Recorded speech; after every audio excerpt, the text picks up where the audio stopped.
harka fuunee kabajamtoonni fi hordoftoonni maatii Mastuu Tuub taatan hundi keessanuu kan biyya keessas kan biyya hambaa keessa jirtanis nageenyi jaalalli waaqayyoo isiniif haa baay'atu jecha akkasumas daantelii kana daantelii isinii ta'aa jira. Akkasumas kun bidillee kubaa isaatitti dha'ee jira. Kubaa isaatitti dha'ee jiru kana olitti qaqqaxxalla jechuudha haala kanaan. Akkasumas haala kanaan olitti qaqqaxxalla afurii kun 8 16 diddama jechuudha. Bidillee diddama dha'ee jira. Kazaan ammallee kan itti dabalamu hin jira jechuudha. Odumaan ilaalaa immoo haalaan akkaataan itti dabaluun jechuudha. Bidillee kan akka ittiin dha'u ila kun ilaalaa haala kanaan dhoofna jechuudha. Gurraachas immoo haala kanaan dhoofna. Yeroo walitti qaxxalu immoo haala kanaan walitti qaxxalaatu deemna jechuudha. Akkasumas kanatti walitti maranna.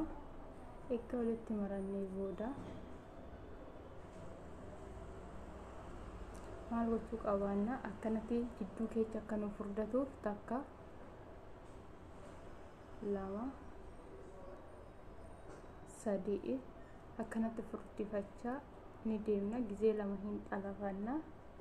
Takka 2 3 ammas akkanumatti ni xalafanna. Takka 2 3 ammas akkanumatti ni xalafanna jechuudha. Akkanuma gochaa yoo deemne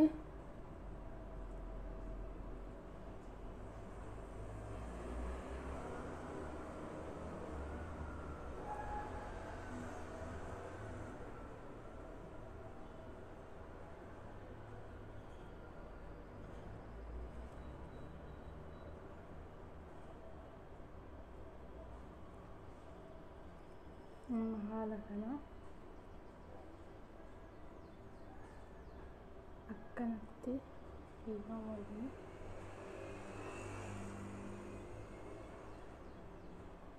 kunooti jidduu keessaa duufannee jirra jechuudha. Amma hallammataatti deebina.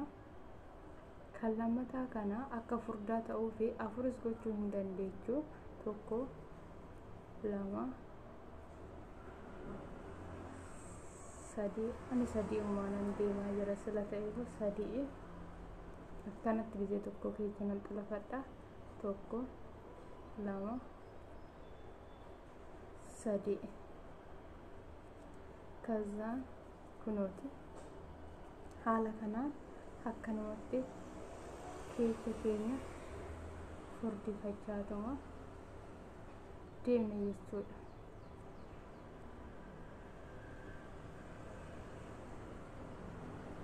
Haala kana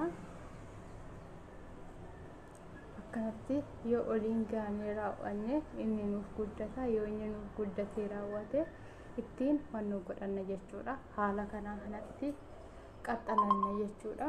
Fakkeenyaaf haala kanaatiin nu guddata. Fakkeenyaaf kana akkamitti qaxxalta jechuun keessanii hin hafu. Amma asitti gurraacha sila barbaachisee fi gurraacha keenya akkam goona. Gurraachi kun dirqama eessa ooluu qaba? Adii kanarra ooluu qaba wanta ta'eef maal goona asiin jammarra jechuudha. Fakkeenyaaf akkana goonee raawwannee harka keenyatti marannee kana finnee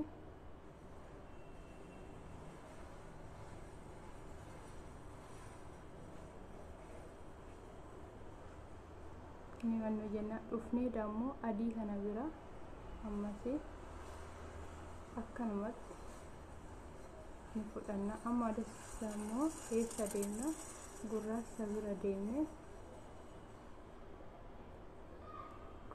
bira deemne ammas akkanatti ammas as deebine adii biratti ammas immoo as deebine gurraacha biratti jechuudha. amma dammoo as deebinee adii keenya biratti ni fudhanna jechuudha. kazaan amma dammoo maal goona gurraacha irratti deebina jechuudha.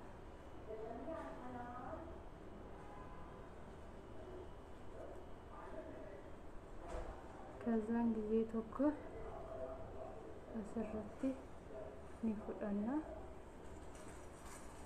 egaa akkanatti fudhanneen booda kana amma asitti adii kanarratti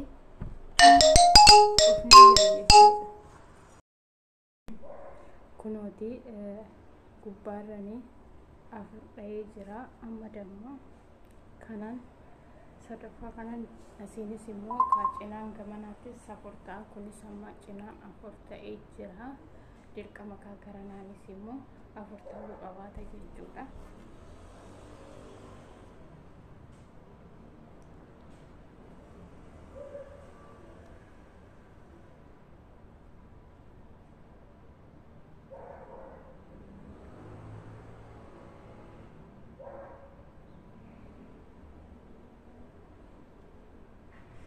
macarrashaan isaa dirqama wanta gurraacha irratti dhaabbatuufu amma gurraacha itti dhoofna jechuudha.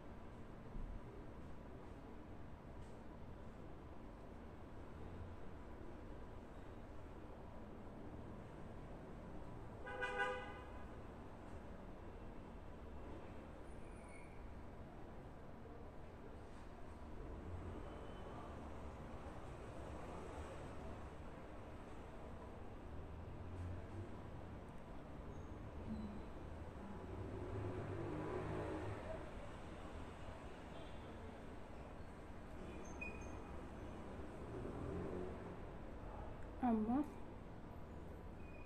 gurraacha keenya itti dhaabna jechuudha. inni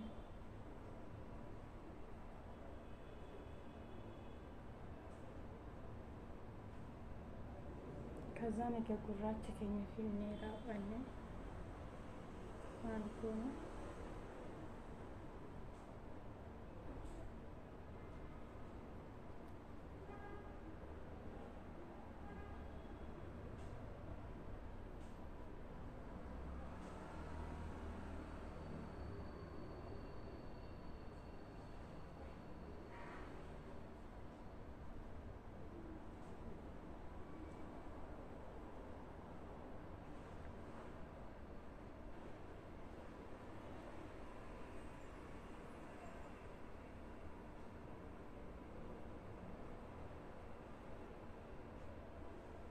kunooti kun amma maazanii isa macarrashaati jechuudha.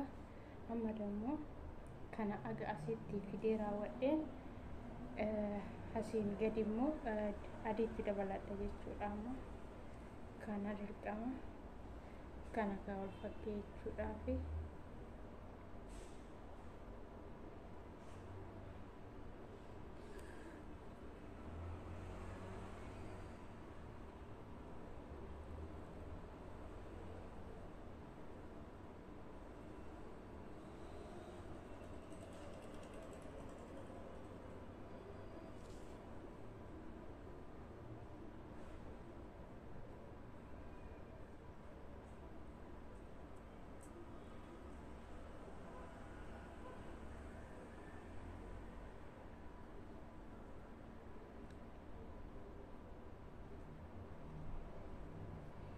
sitti maazanii goone dhaabna.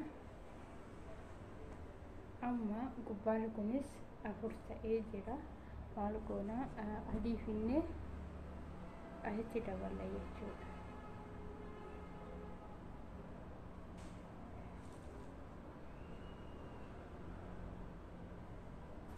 adii keenya finnee asitti akkasumas kun hojjedhee xumuree jira. bakka tanatti bichaan hafee walitti qaxxalaan isaa kunooti isiniin jechuu jaaladha. kuni duuba isaati, kuni dammoo ala keessa isaati jechuudha, gubbaarra isaati. akkasii isiniin jedha hordoftoonni fi kabajamtoonni maatii maastootu taatan hundi keessanuu kan biyya keessa jirtanis kan biyya hambaa keessa jirtanis bakkaa fi haala isinirra jirtanitti nageenyi araarri waaqayyo isiniif haa baay'atu jechaa akkasumas viidiyoon kiyya har'aa asumarratti dhumataa isiniin jechuu jaaladha. Haga viidiyoo biraatiin walitti deebinutti turtii gaarii. Baay'ee isin jaaladha, baay'ee isin kabajaa. Kuni kan rakabootiti jechuudha. Haala kanaan immoo kan biffeetis hojjechuu ni danda'ama. Akkasumas immoo viidiyoo lammataa irratti akkanumatti halluu kanaan bifa kanaan kan biffee hojjedhe isinitti agarsiisaa isiniin jedha. Haga viidiyoo biraatiin walitti deebinutti turtii gaarii. Baay'ee isin jaaladha, baay'ee isin kabajaa isiniin jechuu jaaladha. Uummata qashte